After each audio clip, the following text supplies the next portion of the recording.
Welcome back to the another class of I learning YouTube channel. তোমরা সবাই জানো যে আমাদের ক্লাস 11-এর মেনলি যে চ্যাপ্টারটা কন্টিনিউ করছিলাম আমি, এবং গত দিনের ক্লাসে আমি তোমাদের ফার্স্ট চ্যাপ্টারটাকে আমি স্টার্ট করেছিলাম।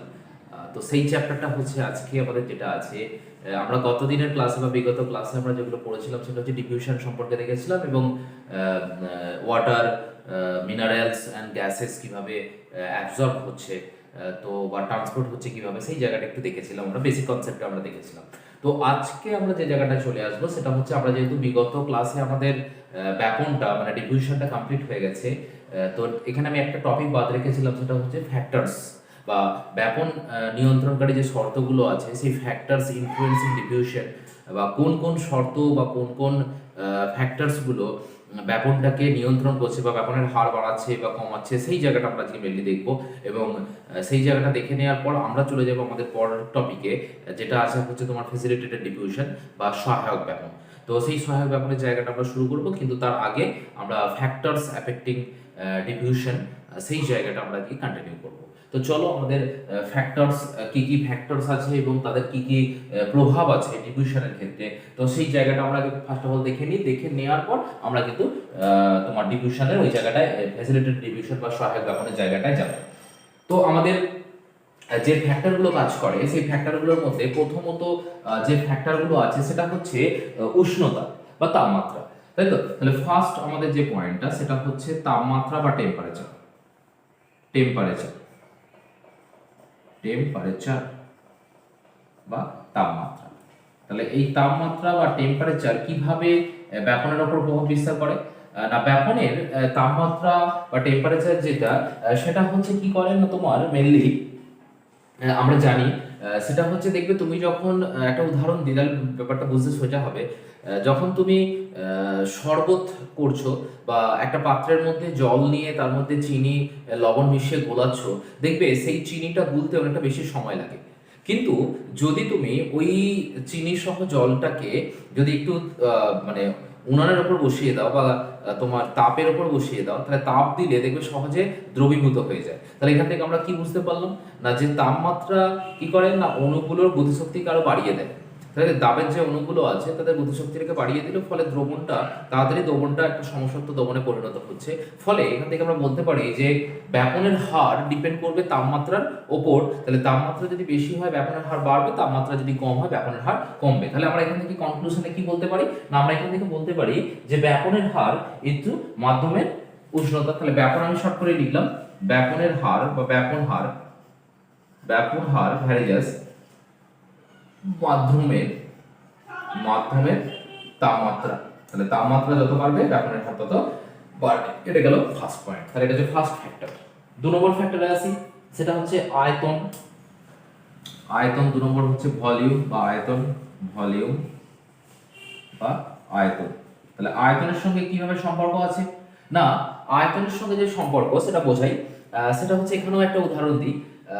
ধরো তোমাদের স্কুলের অ্যানুয়াল স্পোর্টস হচ্ছে, স্পোর্টস প্রতিযোগিতায় 200 মিটার রান হচ্ছে।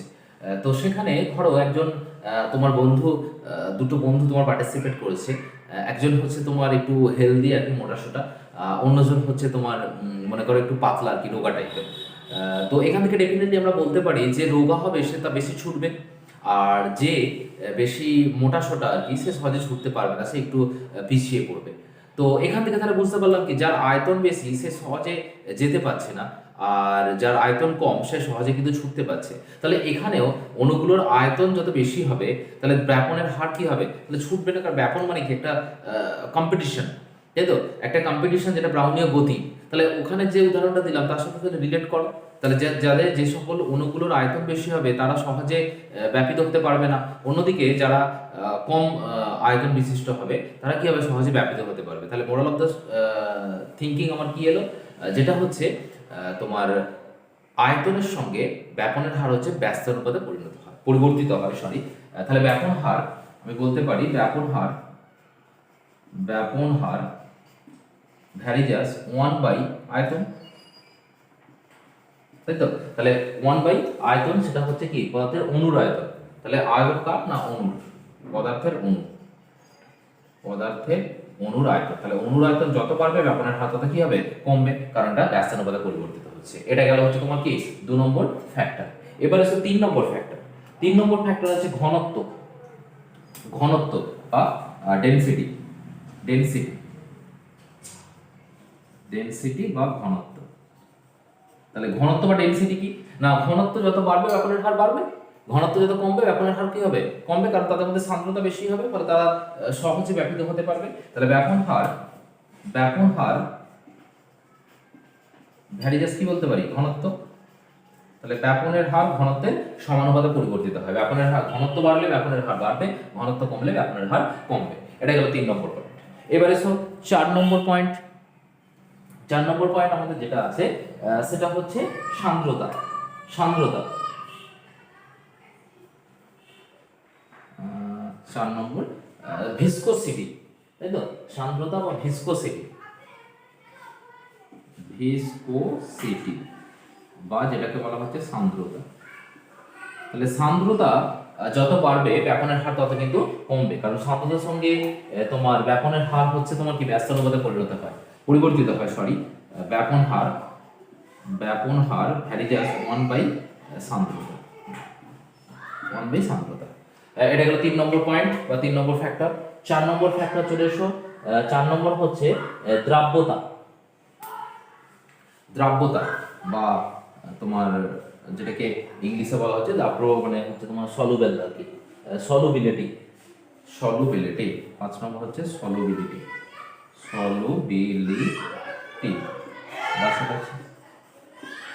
দ্রাব্যতা।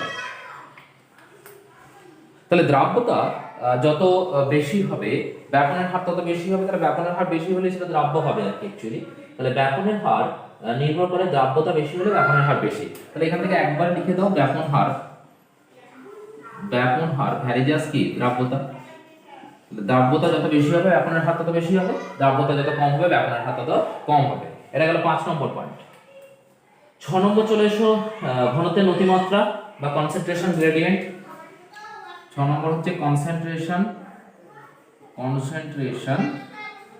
গ্রেডিয়েন্ট। আগের দিন বুঝিয়েছিলাম কনসেন্ট্রেশন গ্রেডিয়েন্ট কি, সেটাকে বলা হচ্ছে ঘনত্বের নতিমাত্রা।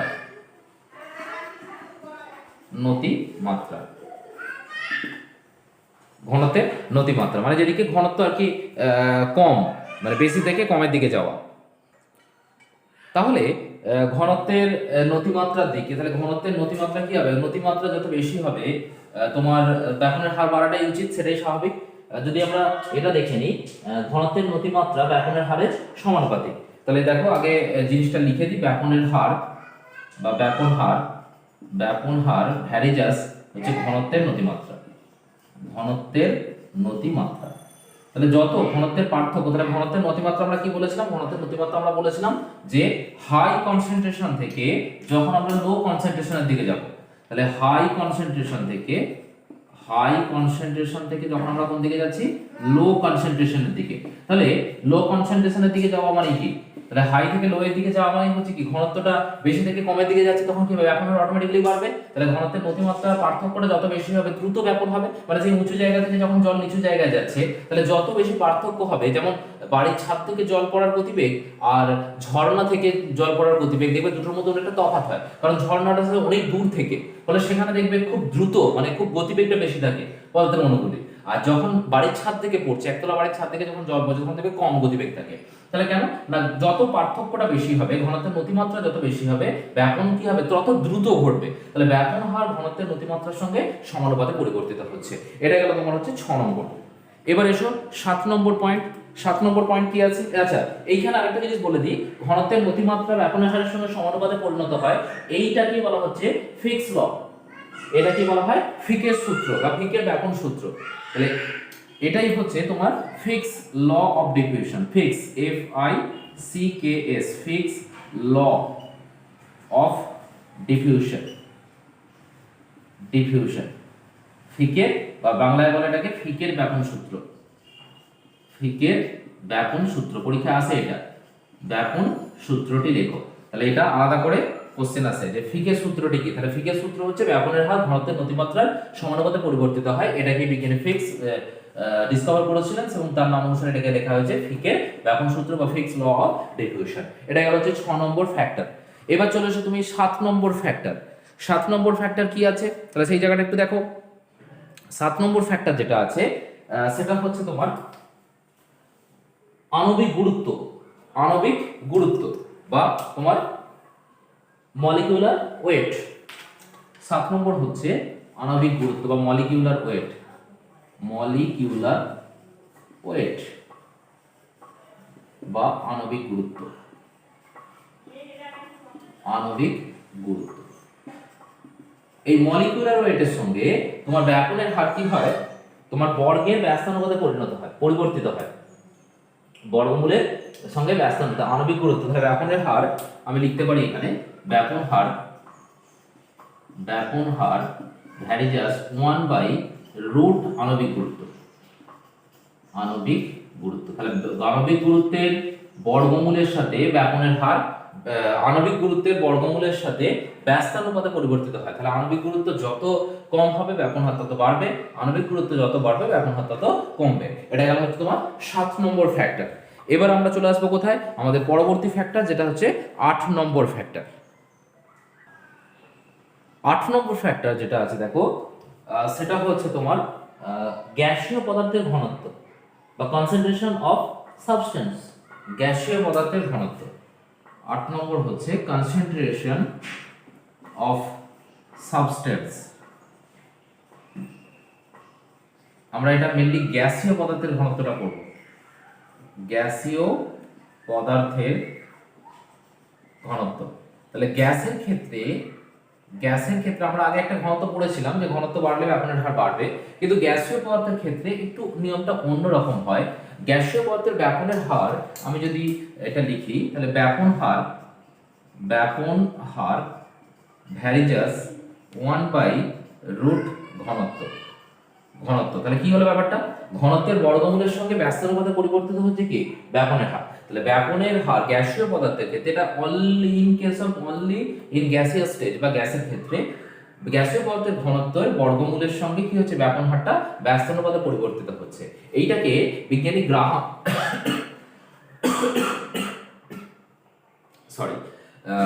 গ্রাহাম প্রথম দেখেছিলেন। সেটাকে এই জন্য এটাকে বলা হয় কি গ্রাহামের সূত্র বা গ্রাহামস ল। গ্রাহামের সূত্র, এটাকে বলা হচ্ছে গ্রাহামের সূত্র। গ্যাসীয় পদার্থের ব্যাপন হারের সঙ্গে ঘনত্বের যে সম্পর্ক বা গ্রাহামস ল। GRAHAMS গ্রাহামস ল বা গ্রাহামের ব্যাপন সূত্র বলা হয়। এটাও আলাদা করে পরীক্ষায় আসে। এটা হচ্ছে গেল তোমার কি 8 নম্বর ফ্যাক্টর। এবার আমরা চলে যাব হচ্ছে আমাদের লাস্ট ফ্যাক্টর যেটা আছে সেটা হচ্ছে তোমার 9 নম্বর ফ্যাক্টর। সেটা হচ্ছে যে মাধ্যম, মিডিয়াম। ঠিক আছে, আচ্ছা মিডিয়াম না বলে তোমার সবথেকে বেটার বলা ভালো তোমার আর কি পর্দা, কোনো মেমব্রেন যদি থাকে, কোনো পর্দা বা মেমব্রেন যদি থাকে সেটা বলাই বেটার হবে মেমব্রেন।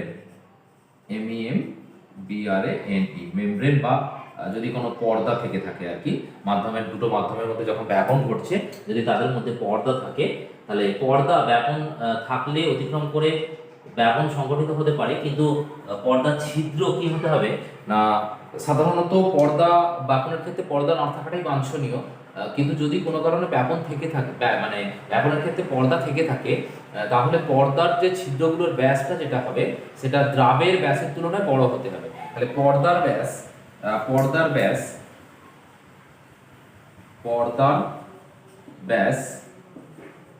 দ্রাবের ব্যাসের তুলনায় বড় হতে হবে। তাহলে দ্রাবের ব্যাসের তুলনায় যদি বড় হয় তবেই কিন্তু ব্যাপন হবে, আদারওয়াইজ ব্যাপন প্রক্রিয়াটা কি হবে বন্ধ হয়ে যাবে। দেখা গেল দ্রাবের ব্যাসের তুলনায় পর্দার ব্যাসগুলো অনেকটাই ছোট, তাহলে কি হবে দ্রাবের কণাগুলো পাস করতে পারবে না, ফলে ব্যাপনটা হওয়ার কোনো সম্ভাবনা থাকবে না। তাহলে মোটামুটি দেখো এইগুলো গেল কি তোমার ফ্যাক্টর, যে ফ্যাক্টরগুলো কি করছে না তোমার ব্যাপনটাকে নিয়ন্ত্রণ করছে এবং ব্যাপনটাকে কন্ট্রোল করছে, তাহলে এই মোটামুটি সূত্রে গেলে, এবং এখান থেকে ফিকের সূত্র এবং গ্রাহামের সূত্র এই দুটো জায়গা আলাদা করে পড়ে, যে ফিকের সূত্রটি লেখো বা গ্রাহামের সূত্রটি লেখো। তো মোটামুটি দেখা গেল ফ্যাক্টরস গুলো মোটামুটি সব চলে গেছে, এখানে আর আলাদা করে নেই। এবার এইখানে থেকে আমি ফিকের সূত্রটাকে যদি একটু ভেঙে লিখি, বা আমার এই জায়গাটা যেহেতু আর দরকার থাকছে না, আমার আলাদা করে আর কিছু বলার দরকার নেই, ফ্যাক্টরগুলো সব কমপ্লিট হলো, এই টপিকটা কমপ্লিট হলো। এবার ব্যাপন থেকে ফিকের সূত্রটার সঙ্গে ব্যাপনের একটা সম্পর্ক স্থাপন করা হয়। তো সেই জন্যই এই টপিকটাকে একটু আলাদা করে আমি বলবো। সেটা হচ্ছে যে ফিকের সূত্রে ব্যাপন এবং ফিকের যে নীতি আছে, ডিফিউশন অ্যান্ড ফিক্স প্রিন্সিপাল, তো সেই জায়গাটা একটু বলবো। ডিফিউশন, তাহলে এবারে যে টপিকটা আসছি আমরা, সেটা হচ্ছে তোমার diffusion and fix, FICKS, fix principle।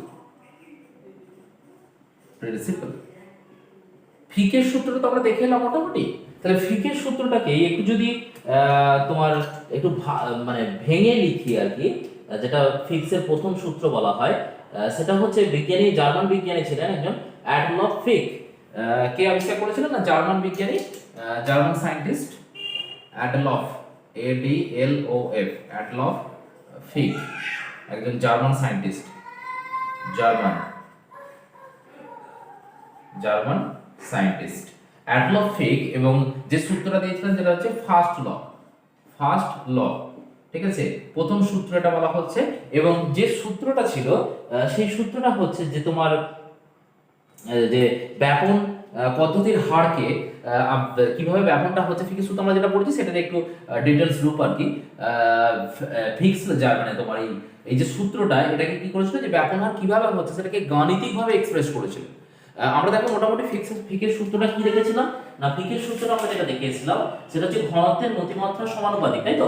ব্যাপনের হার ঘনত্বের নতিমাত্রা সমানুপাতিক। তাহলে আমরা প্রথমে যেটা দেখলাম, যেটা দেখেছিলাম সেটা হচ্ছে ব্যাপন হার ভ্যারিজাস ঘনত্বের নতিমাত্রা বা কনসেন্ট্রেশন গ্রেডিয়েন্ট, ঘনত্বের নতিমাত্রা। তাহলে ঘনত্বের নতিমাত্রার সমানুপাত হচ্ছে কি, এটা ছিল কমন সূত্র বা প্রথম যেটা দেখলাম। কিন্তু এইটাকেই যদি ম্যাথমেটিক্যালি ক্যালকুলেট করা হয় তাহলে একটা সূত্র আছে। তাহলে সেই সূত্রটাকে যদি একটু ভাঙা হয়, সেই সূত্রটা হচ্ছে JS equal to minus DS বা ডেল এস, এটাকে ডেল এস দ্বারা বেশি ফোকাস করা হয়, DS divided by del CS,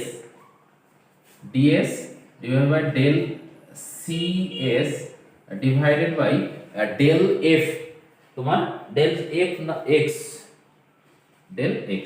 এইটা হচ্ছে তোমার যে সূত্রটা দেখলাম সেই সূত্রটার গাণিতিক রূপ। তাহলে কি বলছে, JS equal to minus DS into del CS divided by del x। এবার বিষয়টা হচ্ছে কি, এটা JS টাই কি, DS টাই কি, ডেল CS ডেল x এগুলো কি?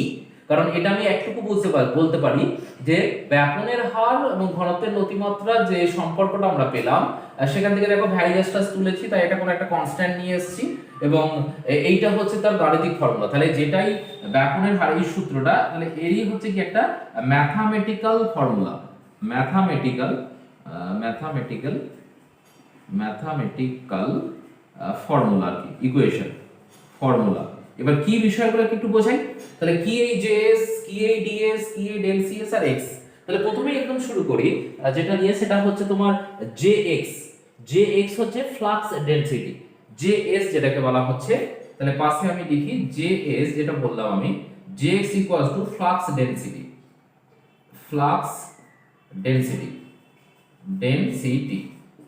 ডেনসিটি বা ফ্লাক্স ঘনত্ব বলা হয় এটাকে, ফ্লাক্স ঘনত্ব, এটা হচ্ছে ফ্লাক্স ডেনসিটি। তাহলে ফ্লাক্স ঘনত্ব কি না, ফ্লাক্স ঘনত্ব যে বিষয় প্রতি মিনিটে একক স্থান দিয়ে কত পরিমাণ অনুগমন করছে, তাই তো, বা প্রতি বর্গ কিলোমিটার অন্তর দিয়ে প্রতি সেকেন্ডে কত অণু প্রবাহিত হয়। তাহলে প্রতি মিনিটে ব্যাপন তো হচ্ছে, তাহলে ব্যাপন হওয়ার সময় প্রতি মিনিটে কোন একটা নির্দিষ্ট বা প্রতি একক ক্ষেত্রফলের মধ্যে দিয়ে কতগুলো অণু পাস করছে বা কতগুলো দ্রাবের অণু পাস করছে, সেটাই হচ্ছে তার ফ্লাক্স ডেনসিটি, বা যেটা কি তোমার কি বলা হচ্ছে, তাহলে একক স্থানের মধ্যে দিয়ে একক সময় যে পরিমাণ অণু প্রবাহিত হয় সেটাই হচ্ছে তার তোমার কি, সেটাই হচ্ছে তোমার ব্যাপন হার, তাই তো? তাহলে ব্যাপন হার কি? আবারও বলছি, কোনো একটি নির্দিষ্ট অঞ্চল দিয়ে প্রতি মিনিটে যে পরিমাণ অণু পাস করছে বা প্রবাহিত হচ্ছে সেটাই হচ্ছে ফ্লাক্স ডেনসিটি বা ফ্লাক্স ঘনত্ব, এবং যেটাকেই তোমার আলটিমেটলি বলা হচ্ছে ব্যাপনের হার। এই জিএস এর একটা একক আছে, এটা যদি প্রতি মিনিটে হয় মানে প্রতি বর্গমিটার অঞ্চল দিয়ে প্রতি সেকেন্ডে কত প্রবাহিত হয় সেটাকে প্রকাশ করা হয়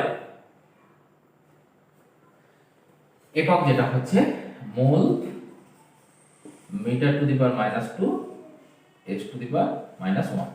ঠিক আছে? তাহলে কত মোল প্রবাহিত হচ্ছে, কত মিনিট তোমার কত মিনিটে এই তোমার এতে মিটার বর্গমিটার প্রতি বর্গমিটারে, এবং কতটা সময় লাগছে, সেজন্য এটা যেহেতু ডিভাইড ছিল 22 ছিল, এটাকে তোমার ইনভার্স করে -2 হয়ে গেছে। তাহলে মোল মিটার টু দি পাওয়ার -2 বা বর্গমিটার যেটা, আর সেকেন্ড টু দি পাওয়ার -1। তাহলে প্রতি সেকেন্ডে প্রতি বর্গমিটার জায়গা জুড়ে কত পরিমাণ অণু প্রবাহিত হচ্ছে সেটাই হচ্ছে তার জেএস। এটা হচ্ছে তোমার দেখো ফ্লাক্স ডেনসিটি।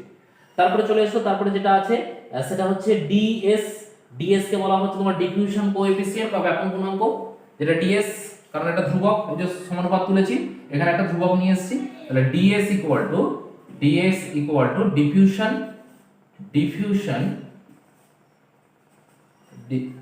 কোএফিসিয়েন্ট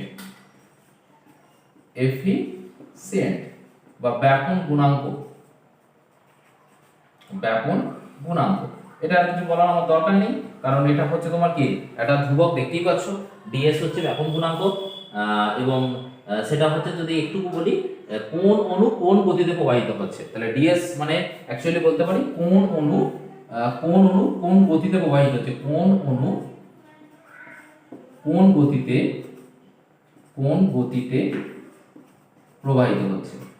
প্রবাহিত হয়। তাহলে প্রত্যেকটা অণুর গতিবেগ তো সমান হবে না, কারো ক্ষেত্রে গতিবেগ বেশি হতে পারে, কারো ক্ষেত্রে গতিবেগ কম হতে পারে। তাহলে কোন অণু কি পরিমাণ গতিবেগে প্রবাহিত হচ্ছে সেটাই হচ্ছে তার ডিফিউশন কোএফিসিয়েন্ট বা যেটাকে বলা হচ্ছে ব্যাপন গুণাঙ্ক। তারপরে চলে এসো ডেল সিএস।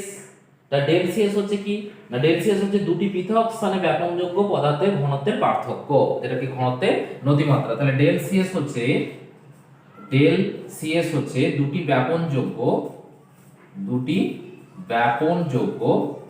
পদার্থের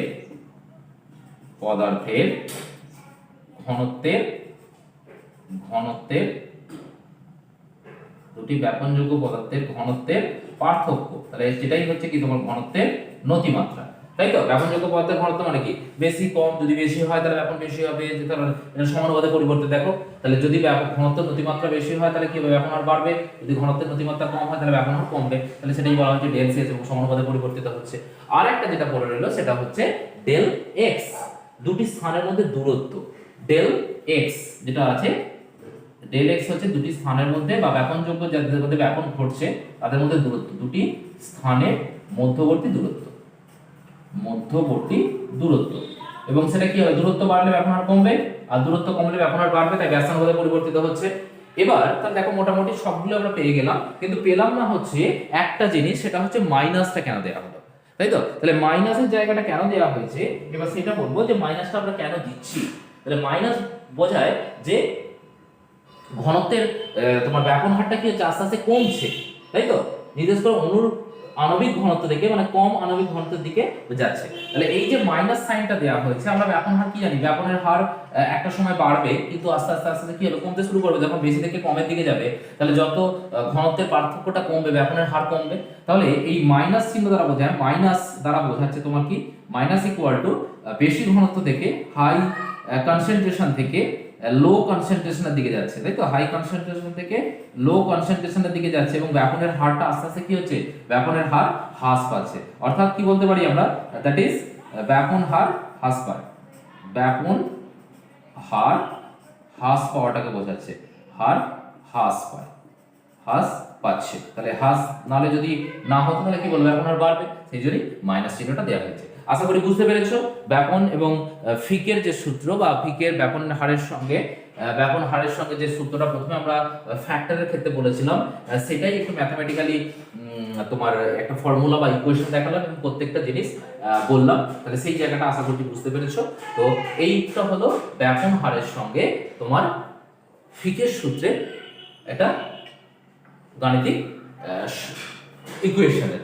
তো মোটামুটি আমরা সহজে যদি আমাদের হাতে যদি ইনফরমেশন থাকে ডেল সিএস বা ডেল এক্স বা জে এক্স এগুলো যদি থাকে, তাহলে আমি খুব সহজেই কি করতে পারবো, আমি খুব সহজেই এই জায়গাগুলোকে ক্যালকুলেট করতে পারবো। আশা করি সবাই বুঝতে পেরেছো, কারো কোনো সমস্যা নেই। তো চলো এবার আমরা চলে যাই আমাদের পরের যে টপিকটা আছে। ব্যাপন মোটামুটি আমাদের শেষ হয়ে গেল, ব্যাপনে আর কিছু থাকলো না। এবার আমরা যে টপিকটা আসবো সেটা হচ্ছে ফেসিলিটেটেড ডিফিউশন বা আরেক ধরনের ব্যাপন পদ্ধতি, যেটাকে সহায়ক ব্যাপন বলা হচ্ছে। তাহলে কি এই সহায়ক ব্যাপন, কিভাবে হয়, সেই জায়গাগুলো আমরা দেখি। তো চলো আমরা দেখি। এখানে আমরা যে টপিকটায় চলে এসেছি, আমাদের সেই টপিকটা হচ্ছে সহায়ক ব্যাপন বা ফেসিলিটেটেড ডিফিউশন। এই সহায়ক ব্যাপন বিষয়টা হচ্ছে যে ব্যাপন তো আমরা মোটামুটি পুরো বিষয়টা দেখলাম। তাহলে ব্যাপন মোটামুটি যেহেতু আমরা দেখেছি, আমাদের একটা ওভারঅল কনসেপ্ট হয়ে গেছে যে ব্যাপন জন্য বাইরে থেকে কোনো শক্তি বা কোনো বাহ্যিক কোনো এনার্জির প্রয়োজন হয় না। কিন্তু সেখানে কি হয় না, ন্যাচারালি ঘনত্বের নতিমাত্রার দিকে বা বেশি ঘনত্ব থেকে কম ঘনত্বের দিকে পদার্থের অণুগুলি ছড়িয়ে পড়ে। এটাই হচ্ছে ন্যাচারাল প্রসেস বা এটাই স্বাভাবিক একটা পদ্ধতি।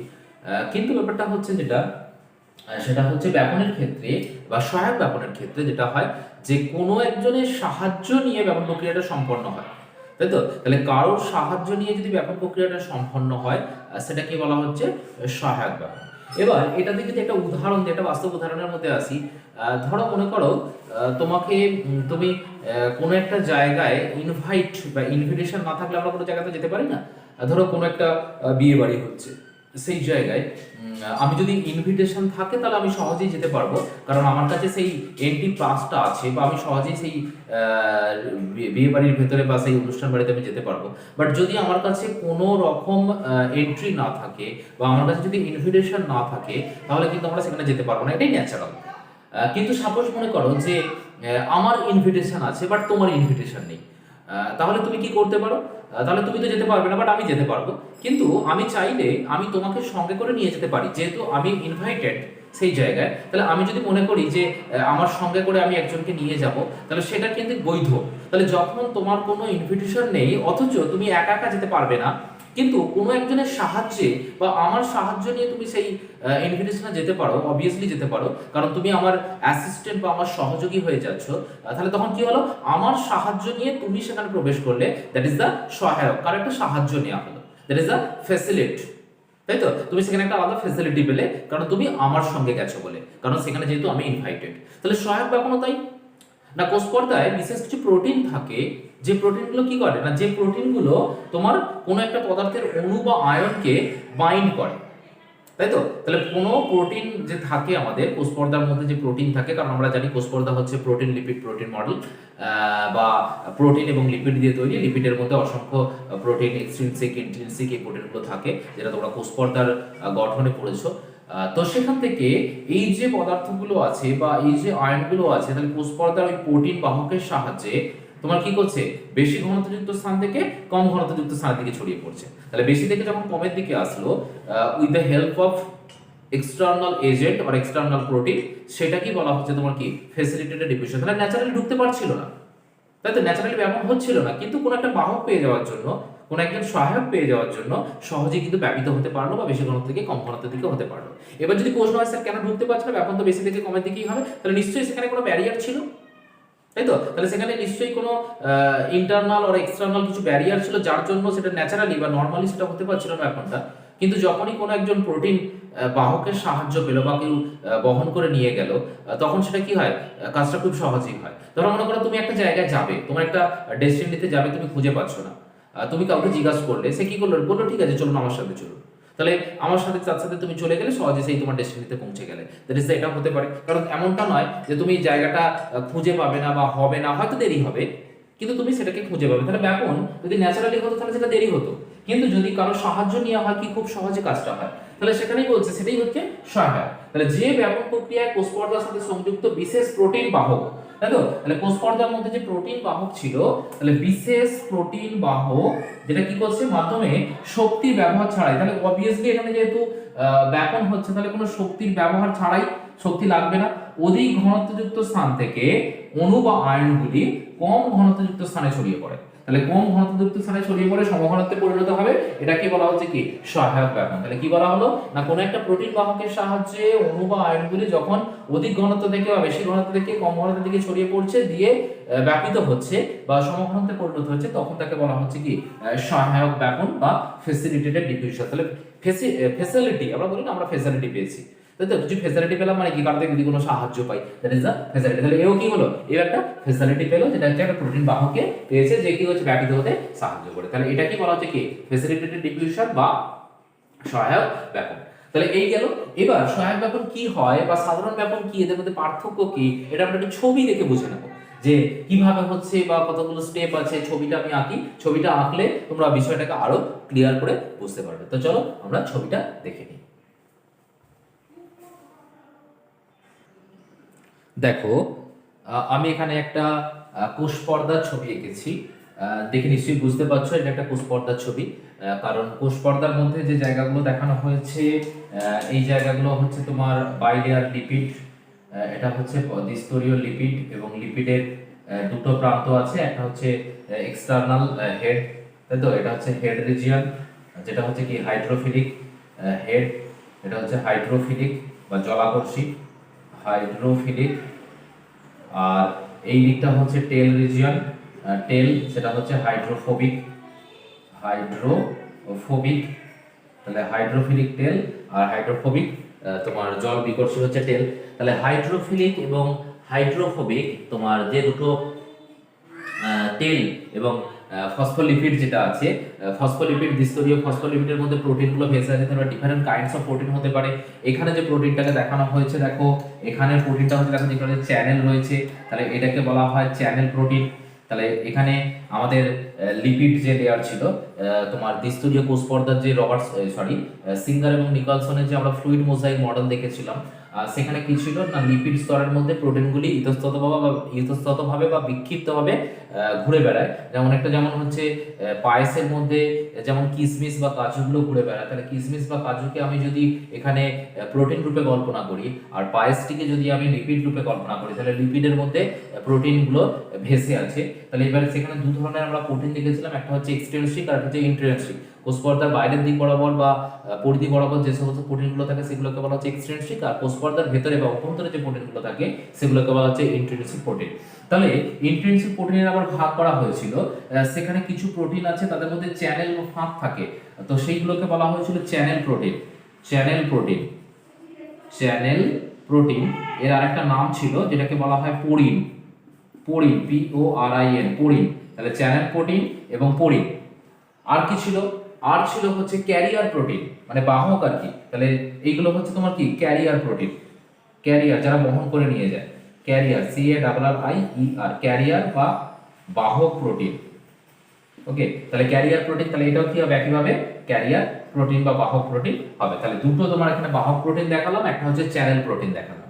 এবার হচ্ছে বিষয় যেটা, সেটা হচ্ছে আমাদের ব্যাপন হওয়াটা, মানে কোষ পর্দা অতিক্রম করে তো ব্যাপনটা হচ্ছে, বা কোনো একটা পদার্থ কোষের বাইরে থেকে কোষের ভেতরে ঢুকছে, তাহলে কোষ পর্দাটাকে অতিক্রম করতে হবে। এবার ব্যাপন কিভাবে হয় বা কতগুলো পদ্ধতিতে হয়, সেই বিষয়গুলোই আমরা দেখাবো এই ছবির মধ্যে দিয়ে। আশা করি কোষ পর্দার গঠনটা তোমরা বুঝতে পেরেছো, আমি মোটামুটি একটা বোঝানোর জন্য একটা ছবি এঁকেছি।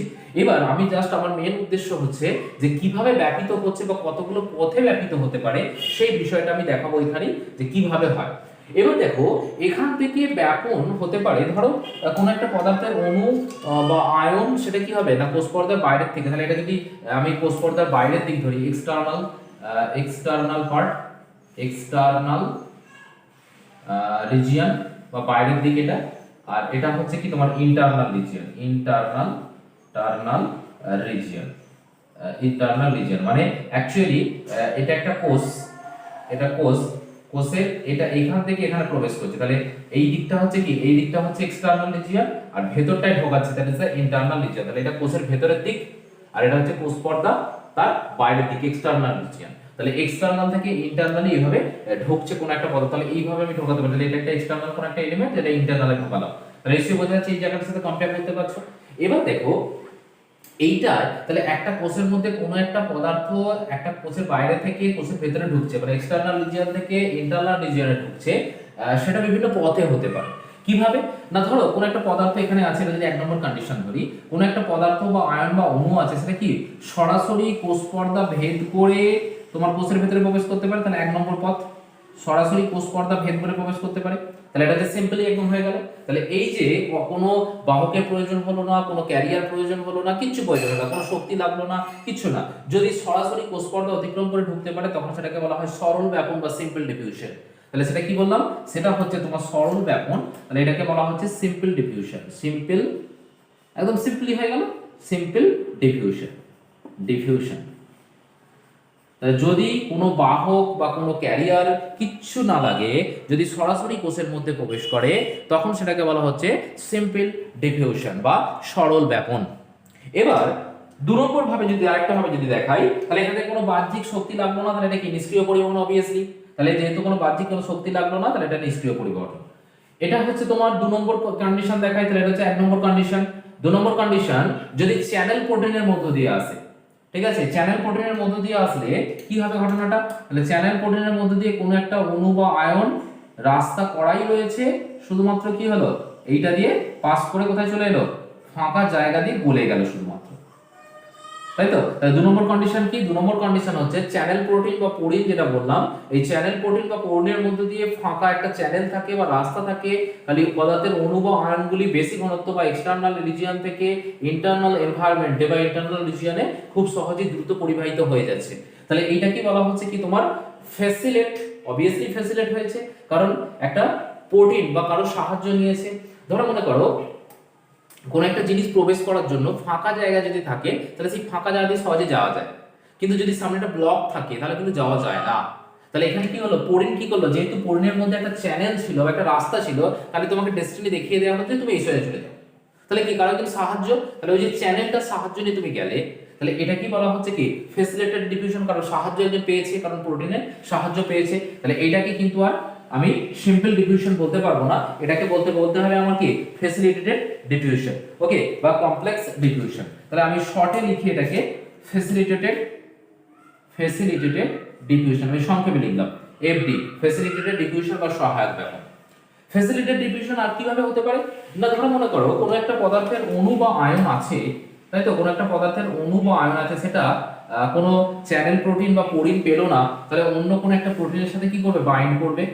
তাহলে এটা কি করলো, এই প্রোটিনের কাছাকাছি এলো, এসে এই প্রোটিনের সাথে বাইন্ড করলো, বাইন্ড করার পর এই প্রোটিন কি করবে, তাকে নিজে নিয়ে গিয়ে বা হাত ধরে নিয়ে গিয়ে তাকে কোষ পর্দার ভেতরের দিকে প্রবেশ করিয়ে দিল। তাহলে যদি এই ঘটনাটা ঘটে, তাহলে কোনো একটা অণু বা আয়ন ছিল, সেটা কোনো চ্যানেল প্রোটিন বা পোরিনের সাহায্য না নিয়েই কোনো একটা প্রোটিন বাহকের সাহায্য নিয়ে, তাহলে প্রোটিন বাহকরা কি হলো, তাকে এক্সটার্নাল এনভায়রনমেন্ট থেকে ইন্টারনাল এনভায়রনমেন্টে পৌঁছে দিল, সেটাকে বলা হচ্ছে কি, সেটাও এক প্রকার সহায়ক ব্যাপন। তাহলে এটা ঘটনাটা কি হলো, ধরো তুমি কোনো একটা জায়গায় যাবে, তুমি এটা কোনো ঠিকানা খুঁজছো, তাহলে যদি তোমাকে দেখিয়ে দেওয়া হয় যে এই একজন তুমি ব্যক্তিকে জিজ্ঞাসা করলে যে দাদা আমি ওই জায়গাটায় যাবো, ওই জায়গার একটু অ্যাড্রেসটা বলো, তাহলে তোমাকে যদি দেখিয়ে দেওয়া হয় যে এইখান থেকে এই রাস্তাটা ধরে সোজা চলে যাও, ওই যে দেখতে পাওয়া যাচ্ছে, that is the facilitated diffusion, মানে এটা এই চ্যানেল পেলে তুমি একটা। যদি এই ঘটনাটাই ঘটে যে তোমাকে বললো ঠিক আছে চলুন আমি যাচ্ছি, তাহলে তোমাকে রাস্তাটা সঙ্গে করে নিয়ে গেল, মানে অ্যাকচুয়ালি হাত ধরে তোমাকে পাঠিয়ে দেওয়া হলো, that is the facilitated diffusion. তাহলে এটা এক প্রকার কি ফেসিলিটেটেড, কিন্তু এখানে কি একটা তুমি এজেন্ট পেয়েছো, তুমি এখানে একটা ক্যারিয়ার পেয়েছো, বাহক পেয়েছো, যে তোমাকে হাত ধরে নিয়ে যাচ্ছে, তাহলে এটা হচ্ছে second type of facilitated diffusion. তাহলে সহায়ক ব্যাপন দুভাবে হতে পারে, একটা হচ্ছে তোমার চ্যানেল প্রোটিনের সাহায্যে, আর একটা হচ্ছে তোমার কি বাহক প্রোটিনের সাহায্যে। তাহলে দুভাবে হলো, একজন কি করলো, একজন তোমাকে রাস্তা দেখিয়ে দিল, আর একজন তোমাকে কি করলো, সঙ্গে করে নিয়ে গেল। তাহলে এটা সঙ্গে করে নিয়ে আসা, তাহলে এটাও one kind of facilitated diffusion. তাহলে এটাও বলতে পারি আমি ফ্যাসিলিটেটেড ডিফিউশন, ওকে। তাহলে এখান থেকে কি পেলে, এখান থেকে দেখো যেগুলো পাচ্ছ, এটাও কি, এখানে কোনো শক্তি লাগলো না, এখানেও কোনো শক্তি লাগলো না, তাহলে এই দুটোকে আমি বলতে পারি, এই দুটোকে আমি খুব সহজেই বলতে পারি ফ্যাসিলিটেটেড ডিফিউশন বা সহায়ক ব্যাপন। তাহলে এই দুটো হচ্ছে তোমার ফ্যাসিলিটেটেড ডিফিউশন, সহায়ক ব্যাপন। এবং শুধু তাই নয়, 1 নম্বর 2 নম্বর 3 নম্বর তিনটে কন্ডিশন আমরা দেখলাম। তাহলে তিনটে কন্ডিশন দেখে দেখো, এখানে এটুকু বুঝতে পারছি তিনটে কন্ডিশনে কোনোটাতেই কিন্তু শক্তি বা এনার্জি কোথাও লাগেনি।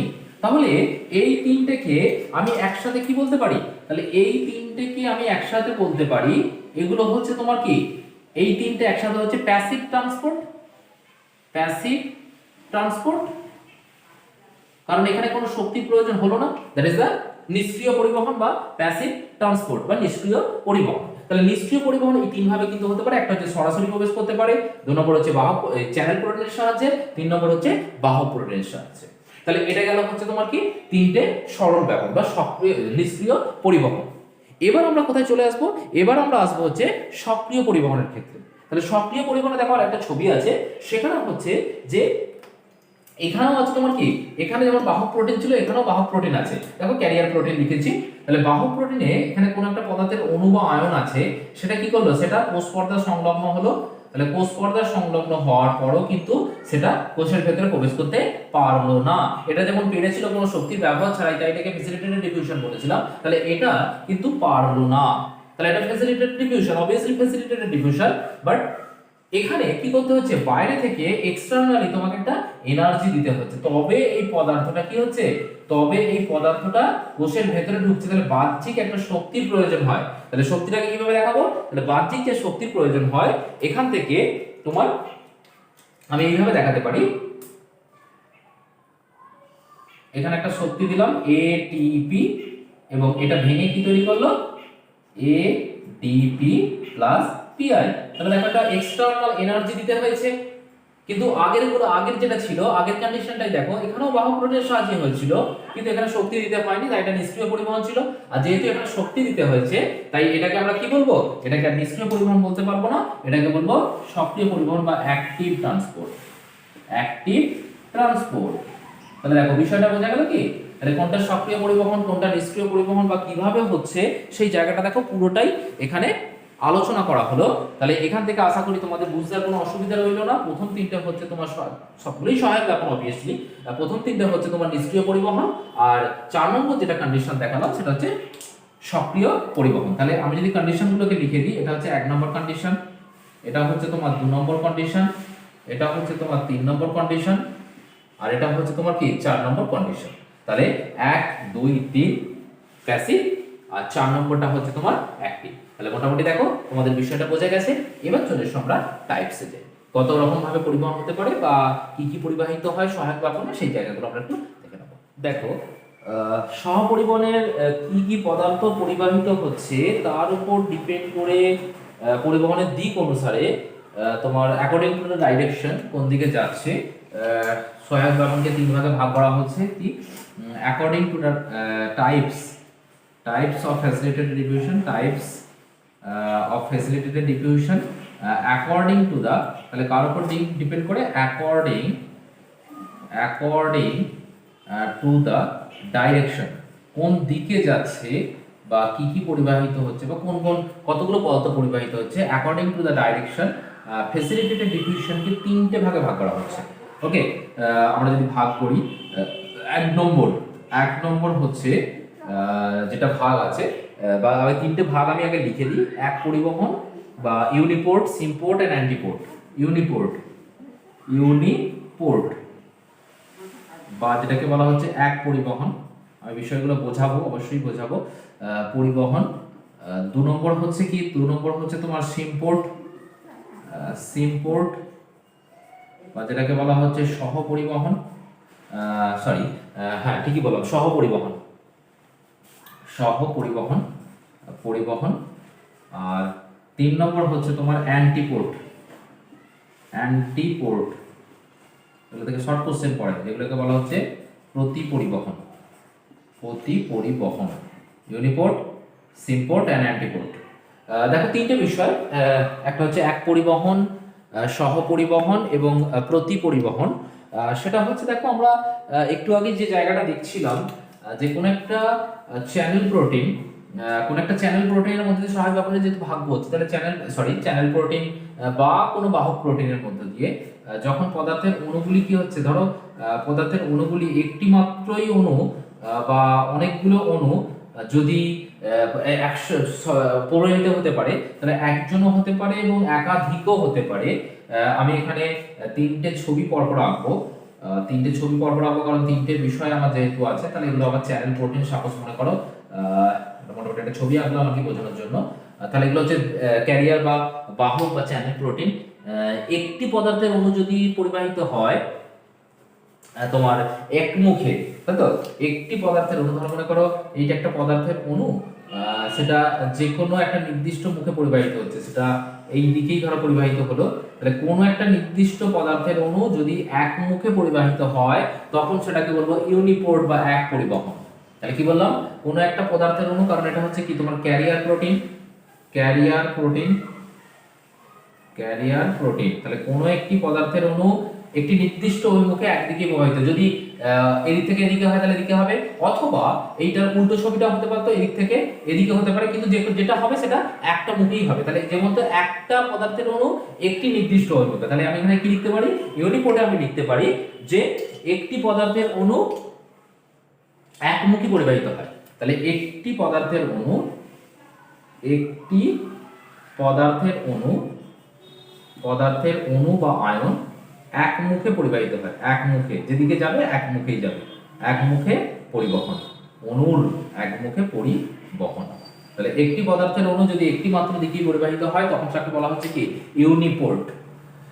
সিম্পোর্ট কি আছে না, দুই বা ততোধিক, তাই তো, দুই বা ততোধিক পদার্থের অণু, সেটা আমি দুটো দিকেই দেখাই, দুই বা ততোধিক পদার্থের অণু কি হচ্ছে তোমার যে কোনো একটা পরিমুখে, তাহলে এদিকে গেল, তাহলে যারা যাবে দুই এর বেশি, দুই মিনিমাম, দুই ম্যাক্সিমাম তার বেশি হতে পারে, দুই বা ততোধিক পরিবাহী অণু যদি একটাই অভিমুখে যায় তাহলে অভিমুখটা এক থাকবে, কিন্তু পদার্থের অণুগুলো দুটো কি চারটে কি ছটা কি আটটা কি 10টা পরিবাহিত হবে একটা অভিমুখে, তখন সেটাকে বলবো সিম্পোর্ট মানে সহ পরিবহন। তাহলে একটি পদার্থের অণু হবে না, দুই বা ততোধিক, এটা হবে দুই বা ততোধিক, ততোধিক পদার্থের অণু কি হবে, ততোধিক অণু একটি এক মুখে পরিবাহিত হবে, এক মুখে, এক মুখে পরিবহন, তাহলে একটা নির্দিষ্ট দিকেই যাচ্ছে, তাই বলা হচ্ছে সেটা কি, সেটা হচ্ছে সিম্পোর্ট বা সহ পরিবাহিত হলো, সহ পরিবহন বা সিম্পোর্ট। আর অ্যান্টিপোর্ট কি আছে না, বিপরীত পরিবহন ঘটবে, একটি, তাহলে দুটো আলাদা অণু, ধরো মনে করো একটি কোষের ভেতরে পরিবহন করলো, কোন একটা অণু কোষের ভেতরে পরিবাহিত হচ্ছে, আবার অন্যদিকে অন্য কোনো একটা অণু, সেটা কি হচ্ছে অন্য আলাদা কোনো একটা অণু, সেটা কোষের ভেতর থেকে বাইরে বেরিয়ে, তাহলে একটা যদি কোষের ভেতরে ঢোকে অন্যটা কি হবে কোষের বাইরে বেরিয়ে যাবে, তাহলে দেখো বিপরীত মুখে পরিবহন হচ্ছে, তাহলে কোনো একটা পদার্থের অণু কোষের ভেতরে প্রবেশ করছে আর অন্য একটা পদার্থের অণু কোষের ভেতর থেকে কোষের বাইরে প্রবেশ করছে, মানে দুটো বিপরীত মুখে যাবে আর কি, একটা ভেতর থেকে বাইরে একটা বাইরে থেকে ভেতরে, তখন তাকে বলা হচ্ছে কি প্রতি পরিবহন। তাহলে দুটি বিপরীত অণু, দুটি বিপরীত বা আলাদা অণু, বিপরীত না বলে দুটি আলাদা অণু, আলাদা অণু দুটি বিপরীত মুখে, দুটি বিপরীত মুখে পরিবহন, পরিবহন। তাহলে আশা করি বুঝতে পেরেছো। তাহলে পুরো বিষয়টাকে একবার আরেকটু বলে দিই, সেটা হচ্ছে এক পরিবহন কি, কোন একটা নির্দিষ্ট পদার্থের অণু একটা নির্দিষ্ট অভিমুখে যাবে, হয় ভেতর থেকে বাইরে আর না হয় বাইরে থেকে ভেতরে, তখন তাকে বলা হচ্ছে এক পরিবহন বা ইউনিপোর্ট। যদি দুই বা ততোধিক পদার্থের অণু একটি নির্দিষ্ট অভিমুখে যায় তখন সেটাকে হয় ভেতর থেকে বাইরে আর না হয় বাইরে থেকে ভেতরে, কিন্তু অণুগুলোর সংখ্যা হবে দুই বা তার বেশি, তখন সেটাকে বলা হচ্ছে সিম্পোর্ট।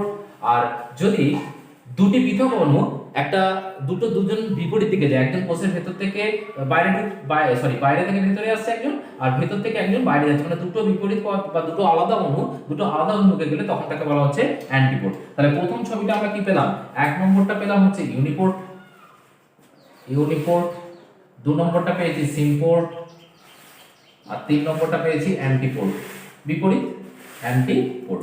তাহলে এগুলো থেকে শর্ট কোশ্চেন পড়ে ইউনিপোর্ট, সিম্পোর্ট, অ্যান্টিপোর্ট। তাহলে মোটামুটি এই জায়গাটাও বোঝা গেল যে ইউনিপোর্ট কি, সিম্পোর্ট কি, অ্যান্টিপোর্ট কি। তাহলে এটাও কমপ্লিট হলো। এবার আমাদের পরের সহায়ক ব্যাকরণ মোটামুটি দেখো আমরা শেষ করে ফেলেছি।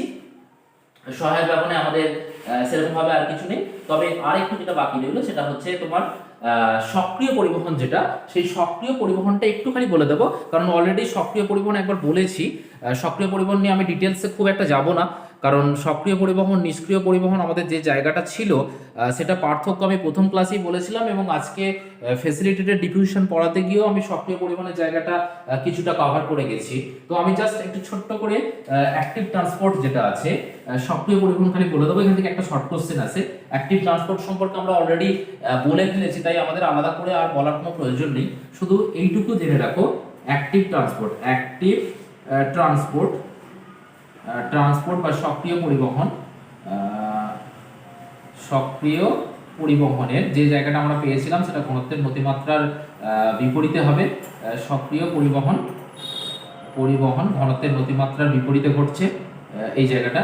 তাহলে ঘনত্বের নতিমাত্রার বিপরীতে ঘটে এবং যেখানে তোমার প্রোটিন পাম্প হিসেবে কাজ করে, তোমার এখানে এটিপির প্রয়োজন হয়। ওকে, তাহলে এটা কি কি হয় না কি কি হয় সেই জায়গাটাকে একটু জানলেই আমাদের হয়ে যাবে। 1 নম্বর হচ্ছে বাহ্যিক শক্তি বা এক্সটার্নাল এনার্জি, বাহ্যিক শক্তি বা এটিপি প্রয়োজন হচ্ছে, এটিপি প্রয়োজন হয়। 2 নম্বর হচ্ছে তোমার যেটা সেটা হচ্ছে যে লো কনসেন্ট্রেশন থেকে তোমার কোন দিকে যাচ্ছে, হাই কনসেন্ট্রেশনের দিকে যাচ্ছে। লো কনসেন্ট্রেশন থেকে হাই কনসেন্ট্রেশন যাবে। তোমার কোনো ক্যারিয়ার বা বাহক প্রয়োজন হবে। ক্যারিয়ার থাকলেও থাকতে পারে, ক্যারিয়ার বা বাহক থাকতেও পারে, আবার নাও পারে, থাকতেও পারে। তাহলে এই সমস্ত ঘটনাগুলো হলে, এবং যে ক্যারিয়ারগুলো থাকে সেটা হচ্ছে কি মেনলি হচ্ছে প্রোটিন। যে ক্যারিয়ারটা থাকে সেটা হচ্ছে mainly protein career, protein PROTEIN protein, এবং এই প্রোটিনটাকে বলা হয় পাম্প, PUMP। এই প্রোটিনটা হচ্ছে পাম্প। এটা শর্ট কোশ্চেন পড়ে। সক্রিয় পরিবহনে ব্যবহৃত প্রোটিনটিকে কি বলা হয়, সেটা হচ্ছে পাম্প। মোটামুটি দেখো, আর আমি এই জায়গাটা নিয়ে বেশি আলোচনা করব না, কারণ মোটামুটি আমাদের আর দরকার নেই। তাহলে আমরা আমাদের আজকের ক্লাসের একদম শেষ পর্যায়ে চলে এসেছি, এবং আমাদের ক্লাসটা মোটামুটি এখানেই আমি আজকে শেষ করব।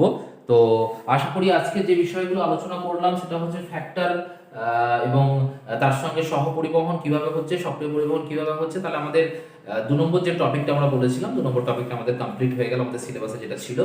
প্রথম দিন আমি ক্লাসে সিলেবাসটা বলেছিলাম। পরের দিন আমাদের চলে যাব হচ্ছে আমাদের যে টপিকটা পরের আছে সেটা হচ্ছে প্ল্যান্ট ওয়াটার রিলেশনশিপ, বা উদ্ভিদের সাথে জলের কি সম্পর্ক আছে। সেখানে বিভিন্ন ধরনের ফেনোমেনন বা ঘটনাবলী আছে, সেই ঘটনাবলীগুলো দেখবো আমরা আমাদের প্র্যাকটিক্যাল লাইফে আমরা ইউজ করে থাকি। তো আস্তে আস্তে ছোটো ছোটো টপিকগুলো আমরা শেষ করে আগাবো আমাদের সামনের ক্লাসে। তো আজকের ক্লাসটা এই পর্যন্তই থাকলো।